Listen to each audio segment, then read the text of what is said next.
नमस्कार, जय हिंद दोस्तों। मैं रोहित बरेटा आपका स्वागत करता हूं हमारे YouTube चैनल जिसका नाम है ऑनलाइन टीचिंग क्लासेस।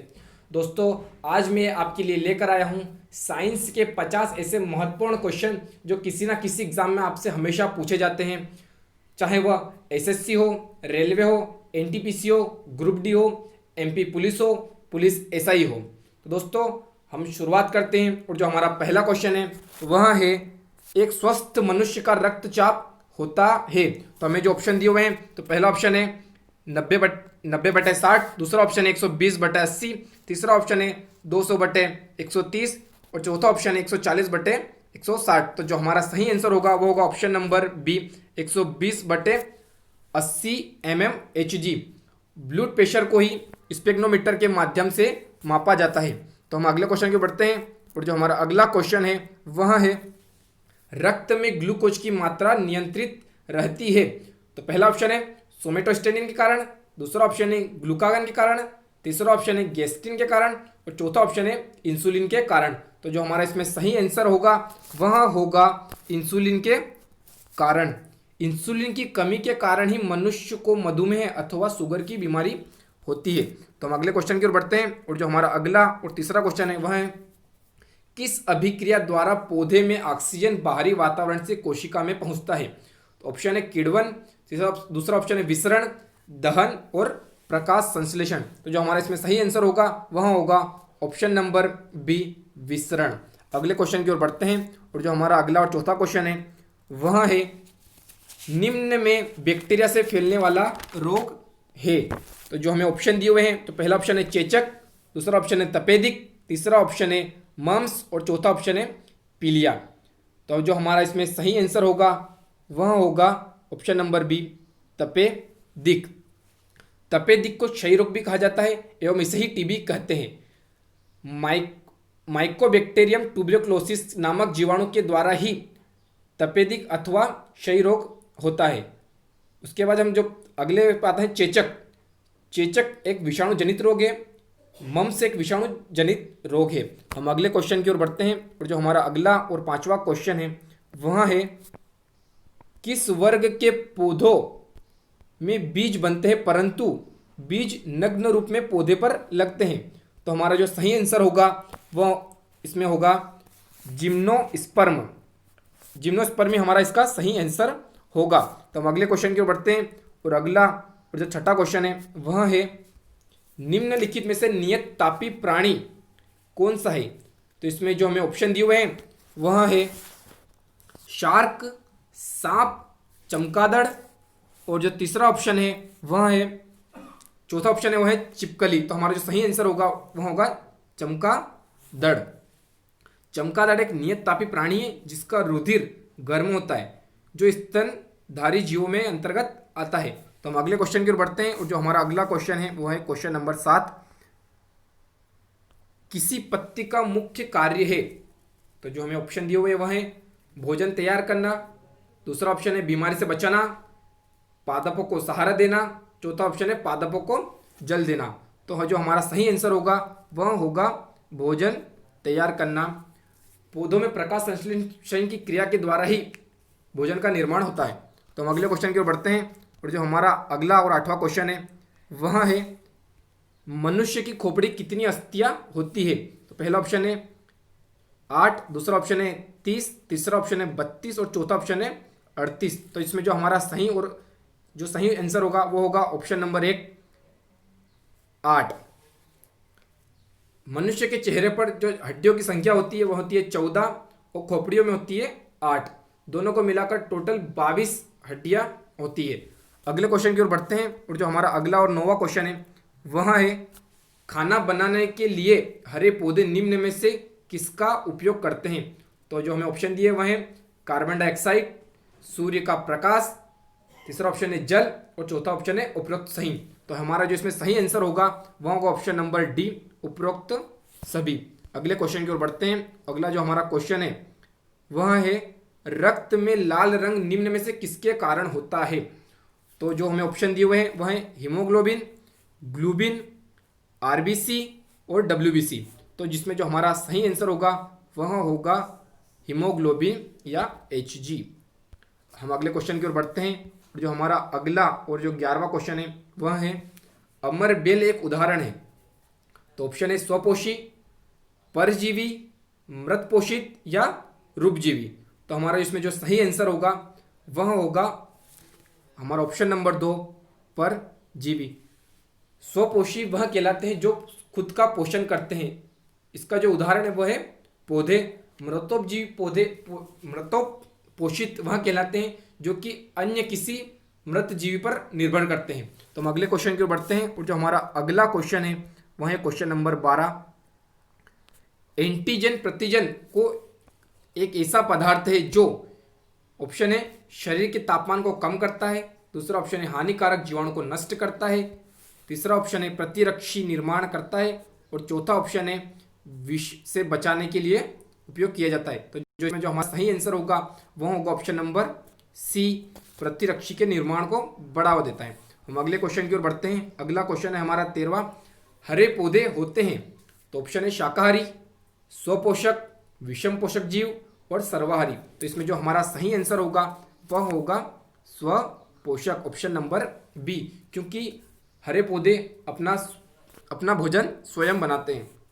अगले क्वेश्चन की ओर बढ़ते हैं और अगला जो 14वां क्वेश्चन है हमारा वह है घटपर्णी को निम्नलिखित भागों में से कौन सा एक घट में रूपांतरित होता है। तो इसमें जो हमें ऑप्शन दिए हुए हैं वह है स्तंभ, दूसरा ऑप्शन पत्ता, अनुपर्ण और पर्णवृंत। तो जो हमारा इसमें जो सही आंसर होगा वह होगा ऑप्शन नंबर सी। घटपर्णी एक ऐसा पौधा है जो किसी कीट का भक्षण करता है और अपना जीवन यापन करता है। हम अगले क्वेश्चन की ओर बढ़ते हैं और जो हमारा अगला क्वेश्चन है वह है अमीबा की निम्न में से किस की मदद से भोजन ग्रहण करता है। तो जो ऑप्शन है वह है सीलिया, टेंटेकल्स, पादप और मुकुआ।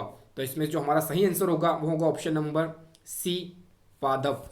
हम अगले क्वेश्चन की ओर बढ़ते हैं और हमारा जो अगला क्वेश्चन है वह है निम्नलिखित में से कौन सा तत्व पौधे के विकास के लिए आवश्यक है, आवश्यक नहीं है।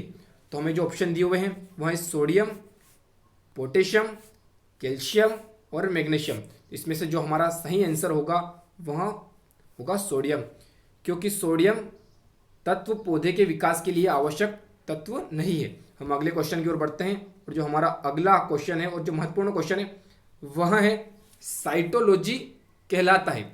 तो जो ऑप्शन दिए हुए हैं वह है फसलों का अध्ययन, दूसरा ऑप्शन है जीवाणु का अध्ययन, तीसरा ऑप्शन है कोशिकाओं का अध्ययन और जो चौथा ऑप्शन है वह जनसंख्या का अध्ययन। तो इसमें जो हमारा सही आंसर होगा वह होगा ऑप्शन नंबर सी, कोशिकाओं का अध्ययन। इसमें फसलों के अध्ययन को एग्रोनॉमी कहा जाता है और जीवाणु के अध्ययन को बैक्टीरियोलॉजी कहा जाता है और जो जनसंख्या है जनसंख्या के अध्ययन को कहा जाता है डेमोग्राफी। तो हम अगले क्वेश्चन की ओर बढ़ते हैं और जो हमारा अगला क्वेश्चन है वह है प्रकाश संश्लेषण होता है, अर्थात प्रकाश संश्लेषण पौधे के किस भाग में होता है। तो इसमें जो हमें ऑप्शन दिए हुए हैं वह न्यूक्लियस में, क्लोरोप्लास्ट में या रेबेस्टिया में और है चौथा माइटोकॉन्ड्रिया में। इसमें जो हमारा सही आंसर होगा वह होगा क्लोरोप्लास्ट में। क्लोरोफिल में क्लोरोप्लास्ट के अंदर ही प्रकाश संश्लेषण की क्रिया होती है जिसमें पौधे अपना भोजन स्वयं बनाते हैं। तो हम अगले क्वेश्चन की ओर बढ़ते हैं और जो हमारा अगला क्वेश्चन है वह है निम्न में से किसका निर्माण हमारे शरीर में नहीं होता है, हमारे शरीर में नहीं होता है। तो इसमें जो ऑप्शन दिए हुए हैं हमारे प्रोटीन, एंजाइम, हार्मोन और विटामिन ए। तो इसमें से जो हमारा सही आंसर होगा वह होगा option number D, vitamin A. Vitamin A हमें अन्य पदार्थ के माध्यम से प्राप्त होता है जैसे आंवला, गाजर और पपीता एक्सेट्रा एक्सेट्रा। उसके बाद हम अगले क्वेश्चन की ओर बढ़ते हैं और जो हमारा अगला क्वेश्चन है वह है एड्स रोग होता है। तो इसमें जो हमें ऑप्शन दिए हुए हैं वह है विषाणु से, कृमि से, फफूंद से या जीवाणु से। तो इसका जो हमारा सही आंसर होगा वह होगा विषाणु। एड्स रोग एक विषाणु जनित रोग है। एड्स का पूरा नाम है एक्वायर्ड इम्यूनो डिफिशियंसी सिंड्रोम और जिस वायरस से होता है उसे कहते हैं HIV वायरस और HIV वायरस का जो फुल फॉर्म है वह है ह्यूमन इम्यूनो वायरस। और हम अगले क्वेश्चन की ओर बढ़ते हैं और जो हमारा अगला क्वेश्चन है वह है निम्नलिखित में से कौन से जीव में रक्त होता है किंतु वे सांस लेते हैं। तो जिसमें जो हमें ऑप्शन दिए हुए हैं वह है हाइड्रा, तिलचट्टा, केचुआ और मछली। तो इसमें जो हमारा सही आंसर होगा यह होगा हाइड्रा। हम अगले क्वेश्चन की ओर बढ़ते हैं और जो हमारा अगला और महत्वपूर्ण क्वेश्चन है वह है लाल रक्त कणिकाओं का निर्माण हमारे शरीर में कहाँ होता है। तो इसमें जो ऑप्शन दिए हुए हैं वह है यकृत, हृदय, प्लीहा और अस्थि मज्जा। तो इसका जो हमारा सही और परफेक्ट आंसर होगा वह होगा अस्थि मज्जा। अस्थि मज्जा में ही आरबीसी एवं डब्ल्यूबीसी का निर्माण होता है। यह मानव शरीर में प्रत्येक अस्थियों में पाया जाता है, जो कि एक मृदु रूप में पाया जाता है। तो हम अगले क्वेश्चन की ओर बढ़ते हैं और जो 23वां क्वेश्चन है वह है वृद्धि कर हार्मोन बनाया जाता है। तो इसके जो हमें ऑप्शन दिए हुए हैं वह है थायराइड ग्रंथि से, दूसरा ऑप्शन है पेराथायराइड ग्रंथि, तीसरा ऑप्शन है पीयूष ग्रंथि और चौथा ऑप्शन है हड्डियों द्वारा। क्वेश्चन है वृद्धि कर हार्मोन अर्थात जो शरीर की वृद्धि करता है वह हार्मोन कौन सा है। इसमें जो हमारा सही आंसर होगा वह होगा ऑप्शन नंबर सी, पीयूष ग्रंथि। इसका आकार एक मटर के दाने के आकार का होता है। यह एक अंतःस्रावी ग्रंथि है जो कि ह्यूमन बॉडी में मस्तिष्क में हाइपोथैलेमस से जुड़ा हुआ भाग है। पीयूष ग्रंथि को मानव शरीर की मास्टर ग्रंथि के रूप में भी जाना जाता है। अगले क्वेश्चन की ओर बढ़ते हैं और जो हमारा अगला और 24वां क्वेश्चन है वह है लार किसके पाचन में मदद करती है। तो हमें इसमें ऑप्शन जो दिए हुए हैं वह है वसा, स्टार्च, प्रोटीन या विटामिन। तो इसमें जो हमारा सही आंसर होगा वह होगा starch, option number B. Starch या इसे मंड भी कहा जाता है। यह सिर्फ पादपों में पाए जाने वाला पदार्थ है। इसका उपयोग कपड़ों पर किया जाता है, तब इसे आम भाषा में कल्ब कहा जाता है। इसका जो सूत्र है वह है C6H10 और O5 इसका सूत्र है। अगले क्वेश्चन की ओर बढ़ते हैं और जो हमारा अगला और 25वां क्वेश्चन है वह है श्वेत फुफ्फुस रोग पाया जाता है। मतलब श्वेत फुफ्फुस रोग किन लोगों में पाया जाता है। तो इसमें जो ऑप्शन दिए हुए हैं वह है पीड़क नाशक उद्योगों में कर्मचारियों को, कपास उद्योगों के कर्मचारियों को, कागज उद्योगों के कर्मचारियों को और चौथा ऑप्शन है सीमेंट उद्योग के कर्मचारियों को। तो इसमें जो हमारा सही आंसर होगा वो होगा चौथा, सीमेंट उद्योग के कर्मचारियों को। श्वेत फुफ्फुस रोग यह एक आमतौर पर सीमेंट फैक्ट्रियों में काम करने वाले कर्मचारियों में पाया जाता है। इसमें जो प्रभावित अंग है वह है फेफड़ा। इस रोग में मनुष्य को फेफड़े से संबंधित कैंसर होता है जो कि काफ़ी जानलेवा होता है। हम अगले क्वेश्चन की ओर बढ़ते हैं और जो हमारा अगला क्वेश्चन है वह है थायराइड ग्रंथि की असामान्य वृद्धि किसके कारण होती है। तो इसमें जो हमें पहला ऑप्शन है वह है आयोडीन, दूसरा ऑप्शन है लौह, तीसरा ऑप्शन है कैल्शियम, चौथा ऑप्शन है पोटेशियम। तो इसमें जो हमारा सही आंसर होगा वो होगा ऑप्शन नंबर ए, आयोडीन की कमी के कारण ही थायराइड ग्रंथि असामान्य वृद्धि होती है। थायराइड ग्रंथि के कारण जो रोग होता है वह होता है गलसुआ रोग होता है तथा एक और जो होता है जड़ मानवता, जिसके अंतर्गत मनुष्य उसमें बोनोपन का शिकार हो जाता है। अगले क्वेश्चन की ओर बढ़ते हैं और जो हमारा अगला क्वेश्चन है वह है निम्न में से कौन सी गैस सर्वाधिक ग्रीन हाउस इफेक्ट करती है। तो इसमें जो ऑप्शन दिए हुए हैं वह है ओजोन, जलवाष्प, मीथेन और चौथा ऑप्शन है कार्बन डाइऑक्साइड। तो हमारा जो इसमें सही आंसर होगा वह होगा कार्बन डाइऑक्साइड या CO2। अब ग्रीन हाउस प्रभाव कहते किसे। तो ग्रीन हाउस प्रभाव उसे कहते हैं जब ठंडे प्रदेशों में किसी भी फसल को करने के लिए एक कांच के घर बनाए जाते हैं।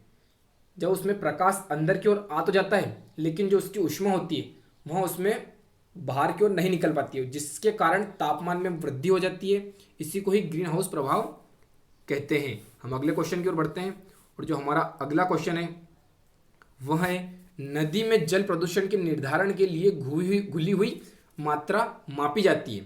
तो इसके जो ऑप्शन दिए हुए हैं वो है नाइट्रोजन की कमी के, दूसरा ऑप्शन है ऑक्सीजन की, तीसरा ऑप्शन है ओजोन की और चौथा ऑप्शन है क्लोरीन की। तो इसमें जो हमारा सही आंसर होगा वह होगा ऑप्शन नंबर बी, ऑक्सीजन की कमी। अगले क्वेश्चन की ओर बढ़ते हैं और जो हमारा अगला क्वेश्चन है वह है वयस्क मानव शरीर में हड्डियों की संख्या कितनी होती है। तो जो ऑप्शन है वह है 207, दूसरा ऑप्शन है 206, 316 और चौथा ऑप्शन है 217। इसका जो हमारा सही आंसर होगा वह होगा 206। अर्थात वयस्क मानव शरीर में हड्डियों की जो संख्या होती है वह होती है 206, परंतु नवजात शिशुओं में हड्डियों की जो संख्या होती है वह होती है लगभग 300 के समथिंग हड्डियां नवजात शिशु में होती है। अगले क्वेश्चन की ओर बढ़ते हैं और जो हमारा अगला और इम्पोर्टेंट क्वेश्चन है वह है इन्फ्लुएंजा रोग होता है, तो इसके जो ऑप्शन दिए हुए वह है विषाणुओं से, कवक से, शैवाल से या विषाणुओं से। तो इसमें जो हमारा सही आंसर होगा वह होगा ऑप्शन नंबर 1 विषाणुओं से। इन्फ्लुएंजा रोग होता है एक विषाणु कारण जनित रोग है। यह कोरोना वायरस की तरह होता है। इसमें भी मनुष्य के श्वसन तंत्र पर प्रभाव पड़ता है। हम अगले क्वेश्चन की ओर बढ़ते हैं और जो हमारा अगला क्वेश्चन है वह है पेपावर पौधे के किस भाग में अफीम प्राप्त होता है। तो इसमें जो हमें ऑप्शन दिए हुए हैं वह है शुष्क बीज, दूसरा ऑप्शन है कच्चे फल, जड़ और छाल। तो इसका जो हमारा सही आंसर होगा वह होगा ऑप्शन नंबर बी कच्चे फल। हम अगले क्वेश्चन की ओर बढ़ते हैं और जो हमारा अगला क्वेश्चन है वह है पीयूष ग्रंथि शरीर के किस स्थान पर स्थित होती है। तो इसमें जो हमें ऑप्शन दिए हुए हैं वह है हृदय के आधार में, दूसरा ऑप्शन है मस्तिष्क के आधार में, तीसरा ऑप्शन है गर्दन में और चौथा ऑप्शन है उदर में। तो इसका जो हमारा सही आंसर होगा वह होगा ऑप्शन नंबर बी, क्योंकि पीयूष ग्रंथि मस्तिष्क के हाइपोथैलेमस से जुड़ा हुआ एक ग्रंथि है। यह एक अंतःस्रावी ग्रंथि है जिसे मास्टर ग्रंथि भी कहा जाता है। हम अगले क्वेश्चन की ओर बढ़ते हैं और जो हमारा अगला क्वेश्चन है वह है पित्त रस से में संग्रहित होता है, अर्थात पित्त रस कहाँ संग्रहित होता है। तो इसके जो ऑप्शन है यकृत, अग्नाशय, पित्ताशय या उदर। तो इसका जो हमारा सही और परफेक्ट आंसर होगा वह होगा यकृत। इसका आंसर एक पित्ताशय भी हो सकता है, परंतु इसमें जो महत्वपूर्ण है वो होगा यकृत। तो हम अगले क्वेश्चन की ओर बढ़ते हैं और जो हमारा अगला क्वेश्चन है वह है केसर मसाला बनाने के लिए पौधों का निम्नलिखित में से कौन सा उपयोग लिया जाता है। तो इसमें जो हमारा पहला ऑप्शन है वह है पत्ती, दूसरा ऑप्शन है जड़, तीसरा ऑप्शन है बाह्य दल और चौथा ऑप्शन है वर्ती काग्र। तो इसमें जो हमारा परफेक्ट और जो सही आंसर होगा वह होगा ऑप्शन नंबर डी वर्ती काग्र पे। वर्ती काग्र यहाँ फूलों में पाया जाने वाला एक भाग होता है, यह फूलों के अंतर ही होता है। अगले क्वेश्चन की ओर बढ़ते हैं और जो हमारा अगला क्वेश्चन है वह है निम्न में से कौन स्वपोषी होता है। तो इसमें जो हमें ऑप्शन दिए हुए हैं वह पहला ऑप्शन है शैवाल, दूसरा ऑप्शन है विषाणु, तीसरा ऑप्शन है कवक, चौथा ऑप्शन है प्रोटोजोआ। इसमें जो हमारा सही आंसर होगा वह होगा शैवाल। हम अगले क्वेश्चन की ओर बढ़ते हैं और जो हमारा अगला क्वेश्चन है वह है निम्नलिखित में से कौन सा रोग बैक्टीरिया से होता है। तो अभी थोड़ी देर पहले हमने इसका क्वेश्चन हल किया है। तो इसमें जो हमें ऑप्शन दिए हुए हैं वह है पीलिया, तपेदिक, चेचक या ये सभी। तो इसमें जो हमारा सही आंसर होगा वह होगा तपेदिक या टीबी या ट्यूबरकुलोसिस। अगले क्वेश्चन की ओर बढ़ते हैं और जो हमारा अगला क्वेश्चन है वह है जीवाणु की खोज सर्वप्रथम किसने की थी। तो इसमें जो ऑप्शन दिए हुए हैं वह है रॉबर्ट कोच, दूसरा ऑप्शन है लुई पास्चर, तीसरा ऑप्शन है लुवेनहॉक और जो चौथा ऑप्शन है वह है रॉबर्ट हुक। तो इसमें जो हमारा सही आंसर होगा वह होगा ऑप्शन नंबर सी लुवेनहॉक। और अगले क्वेश्चन की ओर बढ़ते हैं और जो हमारा अगला क्वेश्चन है वह है पीडोलॉजी में किसका अध्ययन किया जाता है, अर्थात जो पीडोलॉजी होती है इसमें किस चीज़ का अध्ययन किया जाता है। तो इसमें जो हमारा पहला ऑप्शन है वह है भूमि का, दूसरा ऑप्शन है फलों का, तीसरा ऑप्शन है चट्टानों का और जो चौथा ऑप्शन है वह है पौधों का। तो इसमें जो हमारा सही आंसर होगा वह होगा ऑप्शन नंबर 1 भूमि का। फलों का जो अध्ययन होता है तो उसे कहते हैं पोमोलॉजी और जो चट्टानों का अध्ययन जिसके अंतर्गत होता है उसे बोलते हैं पेट्रोलॉजी और जो पौधों का अध्ययन एक वनस्पतिक लॉजिक मतलब वनस्पति विज्ञान के अंतर्गत आता है। हम अगले क्वेश्चन की ओर बढ़ते हैं और जो हमारा अगला क्वेश्चन है वह है डेंड्रोलॉजी का संबंध निम्न में से किससे है। तो इसमें जो पहला ऑप्शन दिया हुआ है वह है पौधा अध्ययन से, दूसरा ऑप्शन है पुष्पों के अध्ययन से, तीसरा ऑप्शन है झाड़ियों के अध्ययन से और चौथा ऑप्शन है वृक्षों के अध्ययन से। तो हमारा जो इसका सही आंसर होगा वह होगा ऑप्शन नंबर 3, झाड़ियों के अध्ययन से। झाड़ियों के अध्ययन को ही डेंड्रोलॉजी कहा जाता है। अगले क्वेश्चन की ओर बढ़ते हैं और जो हमारा अगला क्वेश्चन है वह है वनस्पति विज्ञान के जनक के नाम से जाना जाता है। तो इसको जो हमें ऑप्शन दिया वह है थियोफ्रास्टस, दूसरा ऑप्शन है डार्विन, पुरकिंजे और अरस्तु। तो इसमें जो हमारा सही आंसर होगा, जो कि वनस्पति विज्ञान के जो जनक है या बोटनिकल साइंस के जो फादर है वो जो कहा जाता है वह है थियोफ्रास्टस। और जो अरस्तु है, अरस्तु को जीव विज्ञान के जनक या पिता कहा जाता है। हम अगले क्वेश्चन की ओर बढ़ते हैं। जो हमारा अगला क्वेश्चन है वह है हार्मोन शब्द का नामकरण किसने किया था। तो इसमें जो हमें ऑप्शन दिए हुए हैं वह है रॉबर्ट, दूसरा ऑप्शन अरस्तु, तीसरा ऑप्शन है बेलिसियम स्टार्लिंग और जो चौथा ऑप्शन है वह है ब्राउन पोर्टर। तो इसमें जो हमारा सही आंसर होगा वो होगा ऑप्शन नंबर 3, बेलिस स्टार्लिंग। हम अगले क्वेश्चन की ओर बढ़ते हैं और जो हमारा अगला क्वेश्चन है वह है निम्न में से किसे प्रकाश संश्लेषी भाग कहते हैं। तो इसमें जो हमें ऑप्शन दिया हुआ है वह है पत्ती, हरित लवक, स्टोमा या जड़। तो इसमें जो हमारा सही आंसर होगा वह होगा, वैसे तो पत्ती के अंदर ही हरित लवक होता है, लेकिन जो हमारा इसमें जो सही आंसर होगा वह होगा ऑप्शन नंबर 1, पत्ती। पौधों में जो भोजन का जो माध्यम है वह है प्रकाश संश्लेषण क्रिया। और जो प्रकाश संश्लेषण की जो क्रिया होती है वह होती है 6CO2 + 12H2O सनलाइट अपॉन में क्लोरोफिल, फिर C6H12O6 + 6H2O और इसमें O2 इसमें निष्कासित हो जाती है, जो कि हवा में निष्कासित हो जाती है। हम अगले क्वेश्चन की ओर बढ़ते हैं और जो हमारा अगला क्वेश्चन है वह है निम्न में से कौन सी बीमारी श्वसन तंत्र से संबंधित है। तो इसमें जो हमें ऑप्शन दिए हुए हैं वह है डायरिया, टीबी, निमोनिया या AB और C दोनों। तो इसमें जो हमारा सही आंसर होगा वह होगा हमारा ऑप्शन नंबर D, B और C दोनों। तो दोस्तों कैसा लगा आपको हमारा ये वीडियो? अगर आपको पसंद आया हो तो हमारे इस वीडियो को लाइक कीजिए, हमारे चैनल को सब्सक्राइब कीजिए और आगामी वीडियो की नोटिफिकेशन के लिए आप हमारी बेल आइकन को दबाना ना भूलें। धन्यवाद। जय हिंद, जय भारत, वंदे मातरम।